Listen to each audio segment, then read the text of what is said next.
Hi again, everybody, and welcome back to Loose Wheels, the podcast from centralmaine.com and the sports department at centralmaine.com. I'm Travis Barrett. I'm your host. I'm the auto racing writer at the Kennebec Journal and the Morning Sentinel.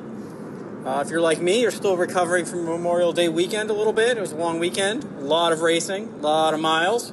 Had a great time over at Wiscasset Speedway. Seeing Ben Ashline win the Coastal 200, his first win at Wiscasset Speedway in a career that goes back probably longer than either he or I want to admit.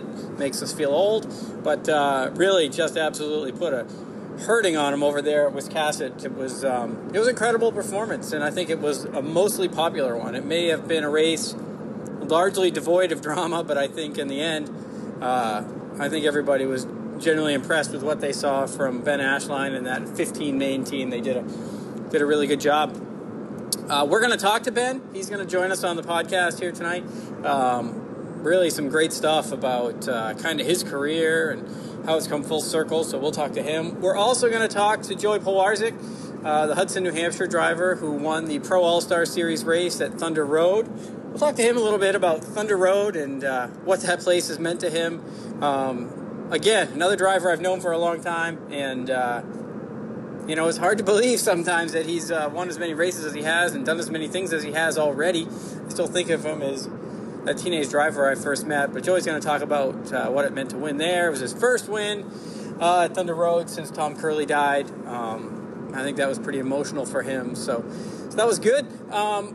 It was funny. The weather wasn't great in Maine for most of the weekend, but we still saw, a lot of people out at the racetracks this weekend and kind of getting ready for summer here. We've had a good stretch of weather. Warm weather always means, Saturday nights at the racetrack in the summer in Maine. So I think we're almost there. I think winter's finally gone. I think spring is finally here. So thank heavens for that. I think we can all agree. We can't agree on much these days, whether it comes to politics or rule books or whatever, but I think we can all agree that I think winter's finally gone, so that's good. Like I said, we're going to talk to Ben Ashline, winner of the Coastal 200, a little bit later on, but first, we're going to bring in Joey Polewarczyk and talk to him about his win at Thunder Road. Joey started racing when he was a teenager in the American Canadian Tour. Just really kind of was that first, that might not be accurate. But he was a young guy that came from those late model ranks and found his way into some K&N Pro Series starts on the NASCAR side.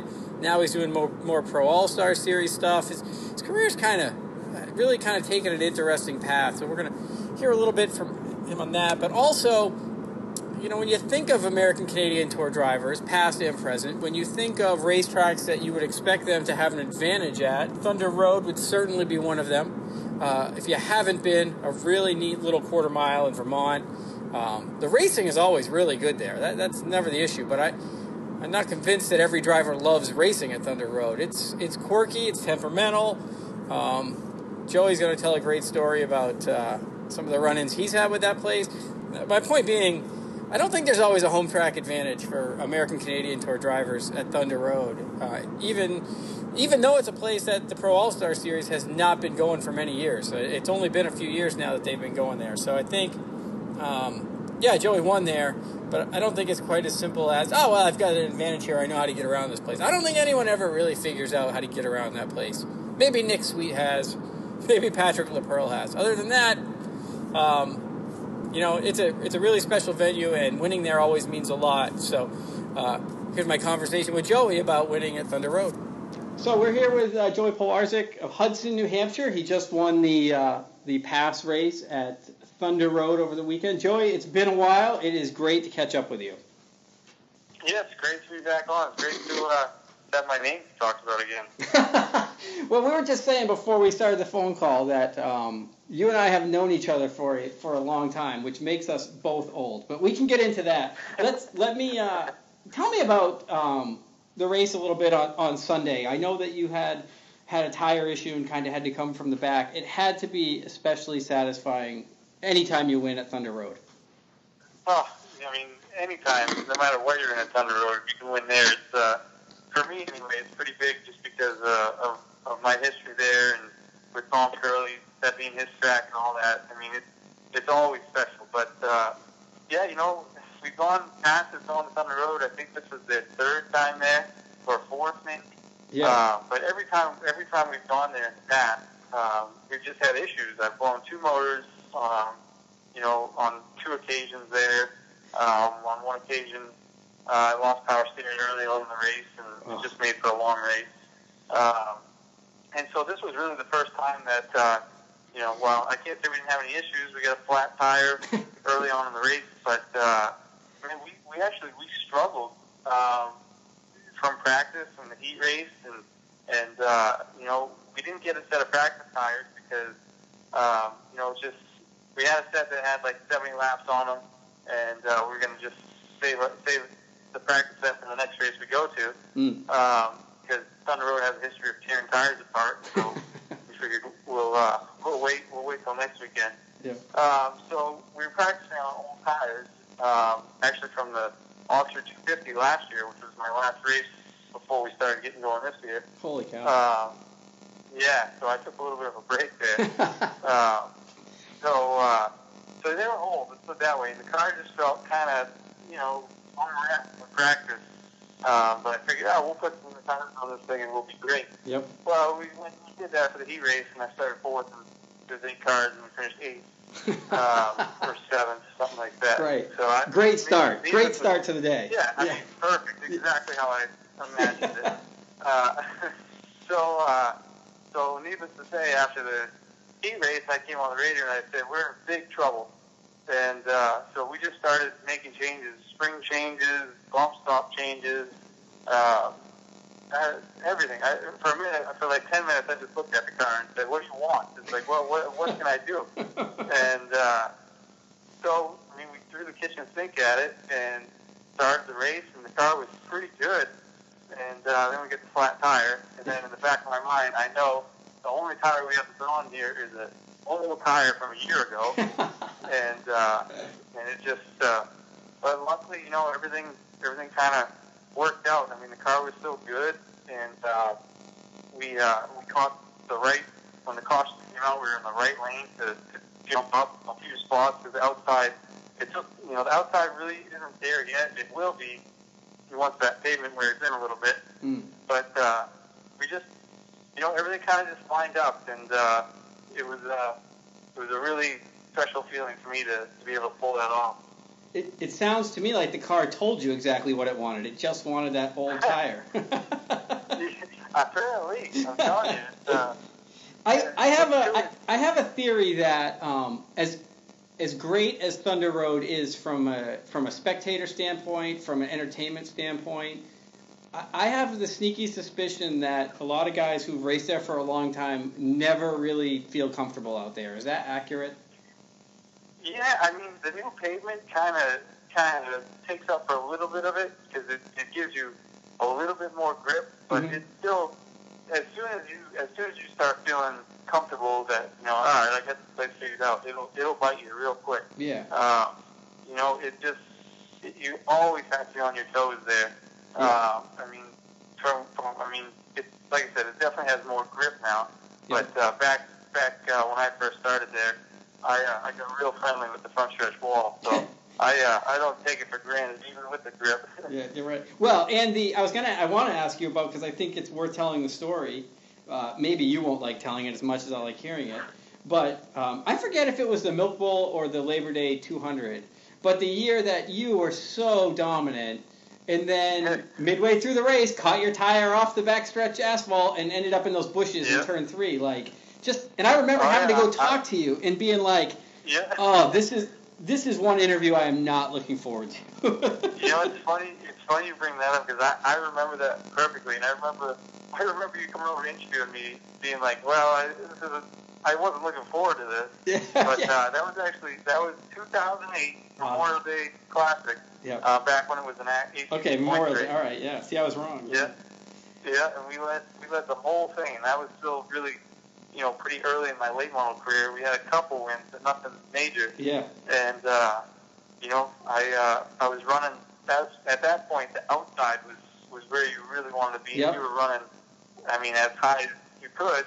Yeah. And I just get the right sides off the backstretch, and never Yeah, sorry. But I think, I do think it does. I'm sure you are going to kind of talk about this, but it does sort of go into. I think if people look at it from the outside and they go, Joey Pole, ACT guy, lot of history at Thunder Road. I don't think people realize your history at Thunder Road is both hot and cold. I mean, it is as up and down as it can be. Cold. Yeah. Yeah, couldn't have described that any better. I mean, there's these in 22 when we won the Milk Bowl in 2010. It was like we couldn't do anything wrong. You know, the crowd, we were, and for time trials and stuff for Milk Bowl, we've always been great. We've always been able to do really well with that. But other than that, I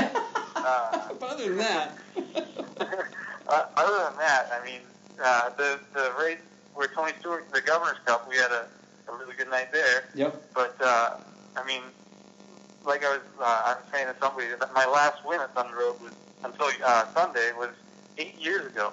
So it's been 8 years since I'd ever even been to Victory Lane there. Jeez. So it felt good. Yeah, I bet it did. So I know you mentioned it a little bit, but I want to ask you about Tom Curley because I haven't yet, and I know what he meant for your racing career when you were really young. I feel like, for me, Tom Curley is a guy that whether you agreed with him or not is irrelevant because he's a guy who at least was willing to ask the questions and he made people think about their product in a different way, good and bad. And so it's an open-ended question for you, but when you hear Tom Curley's name, what does it mean to you? What did he mean to you? It means a lot. You know, more than just racing. Like, you know, everyone looks at Tom Curley as the racing promoter, ACT leader, and just, you know, a staple in New England racing. And I thought that I look at him and see that too. Don't get me wrong, but he also, you know, we met at when I was 14 when I first met him. He came to Lee Speedway when I first started racing late models there. And watched me race because we wanted to run on his floor, but I wasn't old enough. Yep. So he wanted to just, you know, see if I could, I guess, just see how I did or whatever. I don't know. Yep. And we ended up winning our heat race that night and led the whole race until, you know, who would have thought I got a flat tire late in the race. I see a common theme. Yeah, I mean, it happened to me at Star, the last pass race we had. So anyway, he, you know, really took a liking to me and really, you know, he was a mentor to young guys. And you know, like I said, it was more than just racing. I'd have a problem in my life with a girl or something like that. You know, I would reach out and talk to him about it. And we'd go to lunch or grab something to eat and just talk about it. And, you know, he told me his whole life story about what he went through. And he had a rough upbringing that a lot of people don't really know about. It just, you know, that was probably the most emotional I've ever been after a win, just because, you know, I was just expecting to see Big Tom coming down through the flag stand, ready to just give me a big hug, because that's what always happened there, no matter what. Yeah. And, you know, I also think that he had something to do with Sunday, because we should have won. I mean, we really shouldn't have. As bad as the car was earlier, the flat tire, and I blew out a bump stop, I don't know, at some point during the race. Wow. The car would not stop hitting the track. Yep.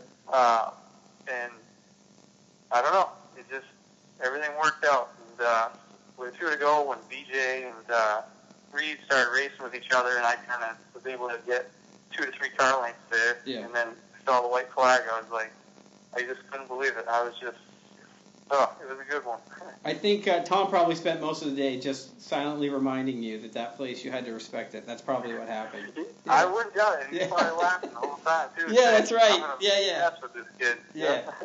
I do want to ask you about, and you mentioned starting out when you were 14 years old running late models, and of course I've known you as long as I have, so I know that, you know, you raced the ACT Tour, you've won the Oxford 250, you've made some K&N starts, you're running the super late model stuff now. If I had told you when you were 18 years old that this would be what you'd be doing in racing, what would you have said? You know, I'd always my goal was always to make it, to NASCAR and everything like that. And I've learned, the hard way along the way that it's not just about performance. It's not just about, driving. It's about being able to sell yourself and marketability. Yep. And, bringing a sponsor is a big help. Yep. And, you kind of lose sight of some of the things. Like, we were so caught up back in, 2010. We were able to do a lot of huge things with, the milk bowl and Loudon. And then the 250 a few years after that we kind of, we're so looking forward to trying to make it to the next step with K&N. And you kind of lose sight of the things that we accomplished. Right. And now, I look back at it and it's like, some people try a lifetime just to get into a race like that or to get a top 10 in a race like that. And we've been able to win some of the biggest ones around with just, we don't have paid help. It's just me and my dad really working on the car during the week, and then my crew that I've had for same guys for forever. Yeah. We just show up and we just, we try to have a good time. And if you would have said when I was 18 that we would have all these huge, staple wins, I would have said that's awesome. But it's crazy that we've been able to accomplish all that. It's a big deal. Yeah, well, it is, and I think that's why I think, now that you're a wise old 29 years old, but at some point I think everybody kind of looks back and you think in the moment it's really hard to enjoy that stuff, but when it's not over for you, obviously. I mean, you're still racing, you still got a lot of years ahead of you, but there comes a point where you have to have that perspective where you say, wow, we really, because there was a stretch where from the outside looking in, when that 97 car showed up at a race in any division, it didn't matter. You watched, right? This is a team that can win these races, and I think it's really easy when you're in it in the moment to kind of lose sight of that, probably. Yeah, it really is. I mean, you don't even think about it. You just show up and you try to win races, and then when there's a race the next week, you forget about it. You don't forget about it, but you put it out of your mind. Yeah. Real quick. And it's different now. I mean, better than anybody. I've raced every single weekend since I was 14 to till 28 last year. Yeah. And we had a little bit of a bump in the road, I guess you could say, last year, where just I was at a point where I bought a house and it was just everything was a little nuts and we had so much to do, and I was at the point to where like I said, we don't have any full-time guys on the car or anything like that, and I work on regular cars all during the day, so it's just race cars at night. And my team would be here every night if they lived here, but most of my team is from Vermont and stuff like that. Yeah. So it just got to the point where I just couldn't do it every single night anymore, and we took a little bit of a break there, and now we're just picking and choosing. We're doing a 5-race deal with Mike Zeider on the ACT side of things, and my races are kind of just I pick the ones I want to do, and we might add some here and there if we're ready. But if it's a week where it's not a race that we necessarily have to go to, then we're gonna take our time and get ready for the one that the next one that we can go to and be fully prepared. I've done the every week deal thing for 13 years or something like that. So sorry to have a little bit of a break. Yeah. Well, it is a grind, and like you said, you get watching points, and at some point, you stop having fun, and you go, what is the point? We're supposed to be having fun at this, right? At some point, you got to enjoy it. If you don't enjoy it, then you're insane. So, just quickly then, so what are the couple of races that we can expect to see you at this summer?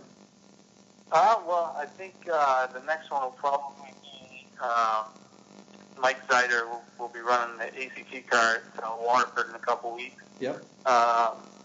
And we're on the fence. We may go to Michigan for that Money in the Bank 150 that we went to last year. But it's all a matter of who we can get to go, and you know, it's a lot to change over too in a short amount of time. So that's a possibility. But you know, we'll be at Beach Ridge for the pass race, obviously the auction 250. The Seekonk 10,000 win show in July.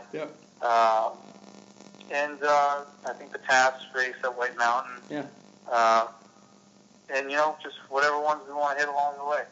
You're definitely going to be busy. No matter what you say, you're going to be busy. We'll be busy. That's a good schedule, though. Well, listen, I really appreciate you taking a few minutes and catching up. We could talk to you forever. It's always good. We have some stories. What's that? I said we have some stories. We have some stories. This could be a 7-part podcast, probably. We've got many of them. But anyway, I want to say thanks for your time, and congratulations on your win at Thunder Road again. Thank you very much. Appreciate you having me on. You bet. Again, many thanks to Joey for coming on. Loose Wheels, as we sort of roll our way into this podcast. It's episode number 2. It feels like just last week we recorded the first episode, doesn't it? Joey's great. Always great. Always fun to talk to.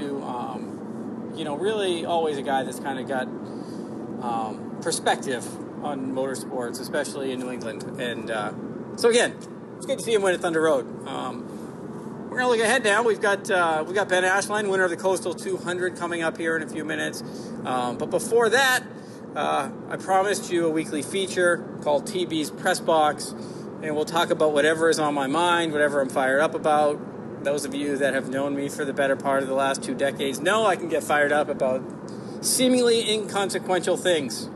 And though I've mellowed a little bit in my old age, as a good friend reminded me last week, there are some things that still get me kind of wound up. This week, I don't know how much, you know, I certainly do not pay as much attention to NASCAR, to the Monster Energy NASCAR Cup Series as I used to. Certainly when I was, traveling more back in my days of doing motorsports full time as a career. I saw a lot of Cup stuff and followed a lot of Cup stuff and knew a bunch of those guys, but I don't follow as much anymore. And I think the reason for that, in large part, is that the very thing that was designed to make me enjoy it more is the thing that has really kind of turned me off to it. When NASCAR introduced stage racing last year, we're not allowed to call it segments, they're stages. And they gave out, every race, typically every race has 3 stages. They give out points for winning each stage. They give out, points for positions 1 through 10 relative to each stage. And then they crown a race winner at the end. I find it's taken all the drama right out of the races for me. While they're racing to quote-unquote win more times every weekend now, I find that you've taken out all the things that I used to love about it. The pit strategy, the fuel mileage, the tire game, the tire management. It's just... And I think the Coca-Cola 600, which is supposed to be NASCAR's greatest test of, man and machine, right? 600 miles, the longest race on the calendar. 4.5 hours of really getting around Charlotte Motor Speedway. That race is a 4-segment race, so it's essentially 4 100-lap sprints. And Kyle Busch wins the Cup race at Charlotte. It's the only track he hadn't won a points race at that the series currently competes on, which is in itself a remarkable achievement. And whether you like Kyle Busch or not, you really can't question his talent. But I think for me, the problem is the 600 is the epitome of when are you going to pit? Do you want to take track position? Do you want to wait it out? Do you want to manage your tires? Do you want to try and turn it into a fuel race? And when you turn it into 400-lap segments, everybody goes 55 or 60 laps. They come in, they pit, they race to the end of the segment, they come into pit, they do it all again. They do it 4 times. And to me, it's killing the sport. I don't even know that casual fans are turned on by the fact that there's quote-unquote more racing every week, more wins being given out, more points in play. Because I think the system is so convoluted, they can't even figure it out. I think that's a problem. They never will. I just love to see them go back to, it's a 600-mile race. The green flag waves on lap 1, the checkered flag waves on lap 400, and whatever happens, happens in between. And you're going to have some races that turn out to be real snoozers. But you're going to have some races that turn out to be really fascinating too, and I think that's kind of what we're losing sight of here. So I think as NASCAR has really tried to stem the tide of decrease in attendance at their races and decrease in television ratings every week and every year, they kind of lost sight of the big picture, which is at the end of it, we just want to see these teams race. We want to see it not be contrived. We want to see the best teams win. And if the best team wins 6 weeks in a row and they lap the field every week doing it, then good on them, right? Good on them. But at some point, NASCAR's got to figure out, like, we're okay with just racing. Because it works at the short track level, where we just race 200 laps, and whoever wins, wins. And we don't need to make it any more convoluted than it is. I mean, there was a time when just having a halftime break was kind of an insult to hardcore race fans. And I think stage racing has certainly kind of hurt the overall product. It's kind of been the opposite of what they intended it to be. And I think at some point they probably ought to just reevaluate it and say, maybe this isn't working the way we want it to. That's TB's press box this week. I feel like I could be more fired up than I am, but, you know, it's the middle of the week, and I probably need coffee. But thanks for sticking it out. Listen, I don't want to delay it anymore. I know most of you aren't listening to me. You're really here to listen to Ben Ashline talk about winning the Coastal 200. Ben Ashline was emotional in victory lane. He found out on his way to the racetrack that he lost his grandmother, who he was very close to. Decided to race anyway. Went out and won it for her. And Sweet Marie, the number 15 ME, man, she was in fine form. At one point, I thought he was going to lap the field. And if the cautions had fallen any differently, he might have. And he absolutely would have deserved it. It was not a fluke. So, very emotional win for him. His first career win at Wiscasset Speedway. He had a chance last year in the Coastal 200 to win it. Just came up a little bit short. He kind of got bit, ironically, by the strategy game. And finished second a year ago to Andrew McLaughlin. This year, he made sure there wasn't going to be a second-place finish for that car and really kind of came through the strategy portion of that race in the middle stages in really good shape and made it work. And I think it's an interesting conversation that we have with Ben about why the Coastal 200 means so much to him and also kind of how he's matured as a driver. Most of you will know Ben Ashline best for 2012. He certainly knows that year. It's a year he'd like to forget. He was the prohibitive favorite to win the Oxford 250 that year. Was fast, had a really good race car, ended up crashing, trying to make a move in traffic for the lead in his qualifying race, and did not turn out so well for him. He ended up not even making the starting field for the Oxford 250 because he wrecked the race car, and that race car ultimately kind of ended his week-to-week racing career, if you will. So here's Ben. Great conversation. So give it a listen and hear what Ben has to say about kind of where his career is at now and what he does for a living. All right. So the Coastal 200 has wrapped up about, looks like, I don't know, a little over an hour ago, maybe. Hour ago, we'll say. Yeah. Yes. We're here with the winner, Ben Ashline. Ben, I know I asked you in Victory Lane. I'm going to ask you again. Was it as easy as it looked? It was. The car was pretty good. It made my job very easy. Yeah, it did. That's the easiest way to put it, I guess. There was a lot of good cars, but just I was able to focus more on where I wanted to be, throw points of the race. Lap traffic. That was big. Not putting myself in a position, and honestly, it cost me there when Dave got by. I put myself in a bad spot. I knew I did. And it was. Obviously, Dave caught me snoozing hard, and kudos to him. He timed that right. But it was fun. That car was so good, so good. It looked like it would have been fun. Last year, you and I talked about 2012 and the Oxford 250 and kind of how that sort of chased you, right? Yeah. Don't read the paper tomorrow. Because we did mention it again. Oh. But I think tonight, in some ways, goes a long way to kind of just putting that finally in the past. And the reason I say it is I thought some of the things I watched you do tonight, I don't know if I would say I would have seen you do 5 years ago. Like when Dave took the lead from you. You were pretty patient. Yeah. You learn you learn a lot seeing as much as we get to see every day.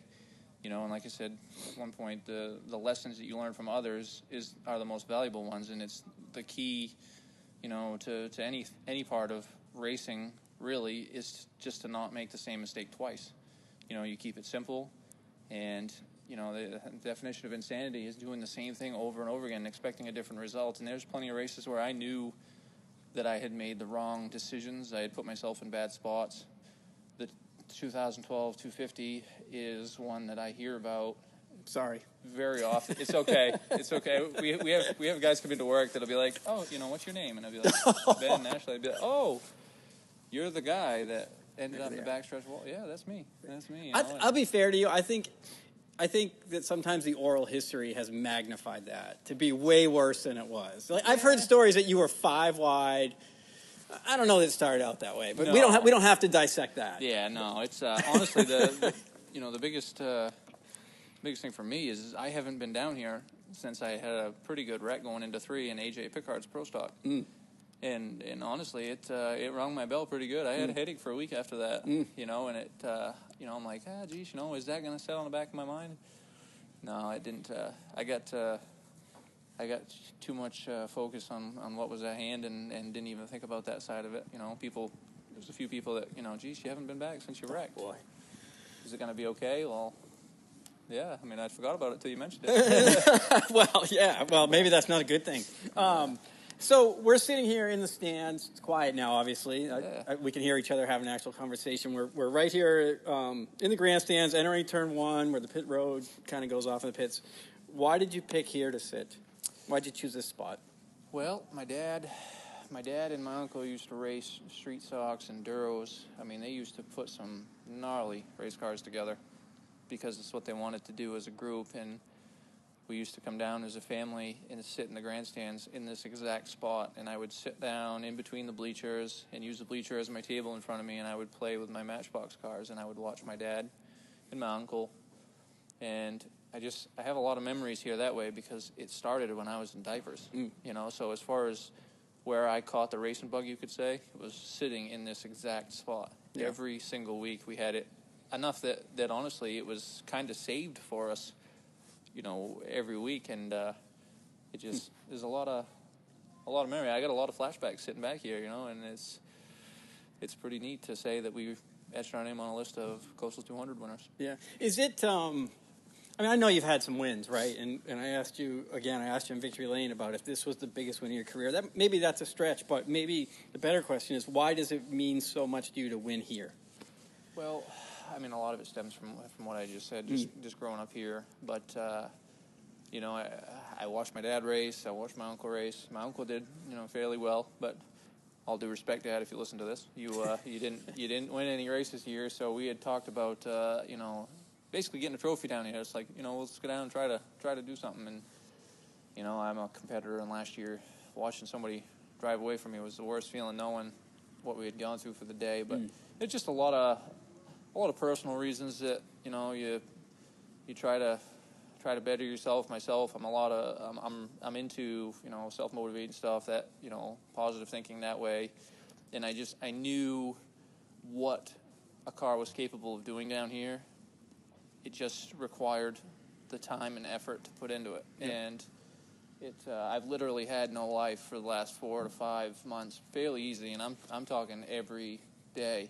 Yeah. You know, and when you work 16, 17 hours a day on race cars between work and at my house, you know, you put a lot of time and you learn a lot of things. Yep. Well, I was going to ask you about, I think a lot of guys, especially at this level, one of the things I think I said it last week, one of the things I really love about the Coastal 200 is the focus on weekly late model drivers. Oh, absolutely. Which I love.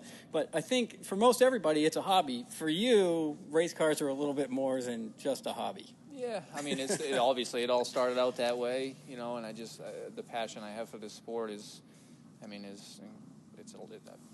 I live it every day, you know, and people, you know, oh, geez, you got a job working on race cars. It has its downsides, you know. Like you can never get away from it? I don't suspect a carpenter goes home and enjoys, you know, adding on to his house at night, you know, right. Or a plumber wants to go home and plumb something up, you know. It's just the same idea. So it makes that part difficult a little bit, but it's, you know, it's part of the reason why I knew what I needed to do, and made myself do it. Yep. You know. Let me ask you this. I've always wondered this. When you work building race cars, right? You work on race cars. You work on the cars with the two guys that finish behind you. Do you ever worry about, like, when you make it look that easy, do you know what the are you going to get complaints at the shop this week, I guess is what I'm asking. I mean, nobody likes to lose, and Right. it's a game. You know, it's a game at the end of the day. Yep. You know, we all do this for fun, but, you know, I suspect, you know, there'll probably be some upset people, Yeah. you know, at some point, but, you know, we all have the same opportunities, you know, and the same chances, and I hope, if anything, it shows them that, you know, it can be done.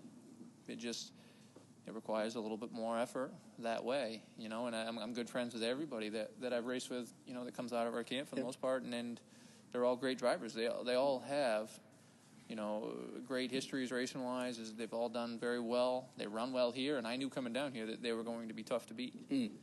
But it's no different than what makes people, you know, great at what they do. It's going the extra little bit, and that's what we try to, you know, strive to do. And, you know, that's what separated us, I think, today. Yeah, I thought, not to get off on a tangent, which I did warn you ahead of time I can do, I thought one of the most impressive things about today that can easily be lost in all of it was the run that Shane Clark had. He was unbelievable today. And he never dropped out of the top 5, but he almost never lost sight of you. I mean, he was straight away. You know, it's a funny story about Shane. Shane's a real good buddy, you know, and I've come down here and helped Shane, you know, a handful of races that way. But last year was the first time I'd come down and tried to run the Coastal, you know, myself in a bunch of years. Well, the previous 2 or 3 seasons before that, I'd come down, honestly, in crew chief for Shane. Mm-hmm. So, you know, I'm racing along, we have a restart, and Shane's just chewing at my left rear, and it's like, man, the one race he's going to put it all together, he's going to kick my ass here, you know, and he deserves it, you know, just as much as anybody that way. He's put the time in, and I know how much this race means to him. Yeah. But it was a blast racing with him, Dave, you know, all them guys that you could really run with clean. Yeah. Lap cars gave me plenty of room that way. They were very respectable, and it was all great that way. I only have one more thing I want to ask you about. Can we talk about your beard game or not? Did you kind of? Is it like gnarly? I haven't even looked at it. It's pretty well, yeah. But like I said to you, I saw Ben this morning in the pits, and I commented. I said I trimmed mine because there's way too much gray in it, and you know, 30's not that far away, which means 40's not that far away. Don't tell me that, which man. Means at some point, well, you're a positive thinker, you'll be fine. But at some point, what's going to happen is there's going to be so much gray.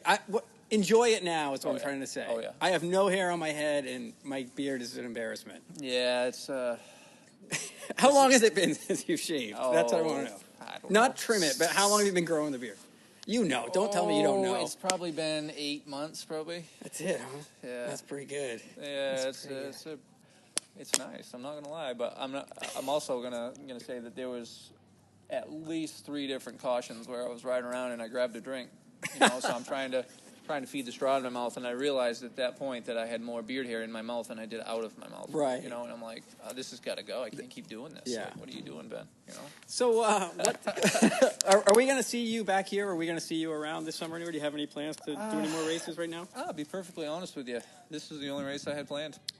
You know, I know I put a lot of money into it to come down and run one race. It was probably a little bit foolish, but it just kind of goes to show you what this race did mean to me that way. But I don't know.